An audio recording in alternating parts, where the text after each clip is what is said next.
Pemahaman aja, mungkin timing yang dianggap tepat itu ketika kesiapan yang lebih optimal sudah dirasakan tepat. Tadi Mas Anies sudah gambarkan tadi. Ini mengupdating daripada tahapan konsolidasi yang dilakukan. Karena apa? Karena memang sungguh-sungguh tentunya bagi koalisi pendukung Anies Baswedan ini mempunyai keyakinan dan harapan usaha-usaha yang optimal harus bisa dilakukan untuk menghadapi hari H pada kompetisi pada 14 Februari yang akan datang. Ya kan? Kalau belum optimal sekali ya harus dilakukan optimal lah. Itu nggak ada jalan lain. Perkembangan yang tadi diupdate itu kalau boleh tahu apa aja? Apakah koalisi masih bertahan sampai apakah benar apa yang digambarkan oleh katakanlah lembaga-lembaga survei yang menempatkan komposisi ranking Anies Baswedan tetap di urutan ketiga dari apa yang kita pahami? Ini terjadi diskusi yang cukup menarik. Ya, sejujurnya, dengan segala rasa hormat kita kepada lembaga-lembaga survei, banyak juga tidak tepatnya gitu. Seluruh dari 3 pimpinan tertinggi partai politik anggota koalisi, dimulai dengan ketemu dengan Pak Surya Paloh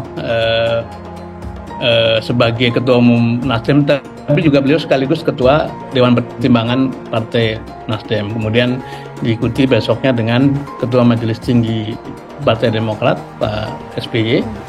Kemudian ditutup dengan pertemuan dengan Ketua Majelis Suro PKS.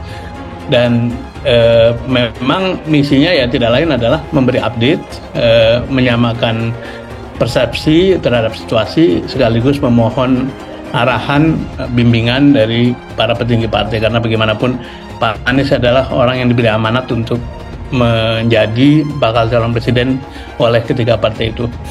Pesan yang disampaikan kepada publik adalah ya sekaligus menyampaikan pesan pada publik bahwa spekulasi soal akan bersama dengan pihak lain, spekulasi bahwa Pak Anies akan dipasangkan dengan pihak lain itu sesuatu yang tidak ada dasarnya, karena seluruh partai mengatakan firm calon presiden adalah Anies Baswedan. Kemudian juga firm bahwa Anies Baswedan diberi kewenangan atau diberi mandat untuk memilih calon pasangannya oleh 3 partai. Kemudian kita sekarang sudah sampai pada tahap membicarakan langkah-langkah ke depan, bukan lagi membicarakan soal siapa cawapresnya, jadi apa tidak, itu sudah melewati semua. Jadi itu yang terjadi pada hari-hari terakhir ini. Dunia itu negara-negara melakukan pemilu tiap 5 tahun, ada yang 4 tahun gitu, hanya untuk melakukan suksesi kepemimpinan dan melakukan koreksi terhadap jalannya pemerintahan. Oleh karena itu, sebagai satu evaluasi seperti itu, pastinya nawaitunya adalah sangat baik ya. Bagaimana membenahi negara bangsa ini agar jauh lebih maju gitu ya, jauh lebih berkeadaban dan jauh lebih tentunya mampu berkompetisi, berkontestasi dengan dunia internasional ya, di fora internasional gitu, daya saing kita dan sebagainya. Sebetulnya itu. Jadi domestik ini yang harusnya di internal di internal Indonesia ini yang seharusnya memang diperbaiki. Nah, dalam motivasi itu tagline-nya jelas sekali hari ini adalah kalau tidak salah Mas Anies akan menyampaikan dengan konsepsi besar, yaitu meluruskan jalan dan menghadirkan keadilan. Ini jadi ada 2 kosakata atau kata kunci yang sangat penting, yaitu meluruskan. Ya, jalan apa? Jalan kebenaran pastinya seperti itu ya.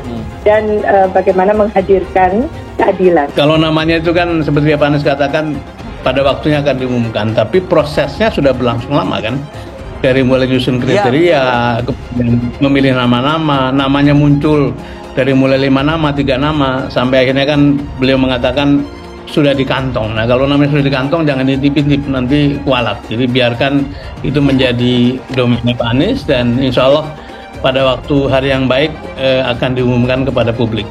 Anies ajak relawan ikhtiar memenangkan Pilpres 2024. Bakal calon presiden capres dari Koalisi Perubahan untuk Persatuan KPP, Anies Baswedan mengajak relawan untuk ikhtiar memenangkan pemilihan presiden Pilpres 2024. Hal itu disampaikan Anies kepada relawan yang tergabung dalam jaringan aliansi Garda Amanah Jaga yang mendeklarasikan dukungan ke mantan Gubernur DKI Jakarta itu. Kita ikhtiar sama-sama ke depan, misi yang diraih terlebih dahulu mengikhtiarkan kemenangan untuk perubahan, sebuah tugas yang besar, tapi insya Allah tidak berat, kata Anies melalui tayangan video di Gedung Akademi Bela Negara ABN Nasdem, Jakarta Selatan, Minggu 27 Agustus 2023. Anies juga menggaungkan konsistensi kerjasama para relawan untuk mencapai kesuksesan bersama pada Pilpres 2024. Instrumen penting itu diyakini akan mempermudah mencapai keberhasilan yang dituju. Ini menjadi ringan dan dapat diwujudkan. Semoga dilancarkan dan dihantarkan pada keberhasilan bagi semua, ucap Anies. Ketua Umum Jaga Bastoni mengatakan pihaknya optimistis menyumbang suara untuk kemenangan Anies. Jaga diklaim sudah memiliki perwakilan di 20 provinsi. Mudah-mudahan dengan kehadiran Jaga ini menjadi sumbangsi buat perolehan suara untuk kemenangan Pak Anies di 2024. Jaga juga dipastikan bakal berjuang bersama partai politik parpol di KPP. Parpol koalisi ini terdiri Partai Nasdem, Partai Keadilan Sejahtera, PKS, dan Partai Demokrat. Ia berharap seluruh relawan yang tergabung dalam Jaga ikut melakukan perubahan sesuai dengan semangat yang digaungkan Anies. Selain itu, persoalan bangsa seperti korupsi, kolusi, dan nepotisme bisa dibereskan saat Anies menjadi presiden. Semoga kedepannya bisa melakukan perubahan sebagaimana yang kita kehendaki, ucap Bastoni. Gubernur ABN Nasdem IGK Manila berharap para relawan terus aktif sehingga Anies jadi presiden RI periode 2024-2029 dapat diraih sebagai kemenangan bersama, dapat menghasilkan sesuatu yang berguna bagi kita. Finishnya Bapak Anies menjadi Presiden RI, ujar IGK Manila. Hal itu disampaikan Anies kepada relawan yang tergabung dalam jaringan aliansi Garda Amanah Jaga yang mendeklarasikan dukungan ke mantan Gubernur DKI Jakarta itu.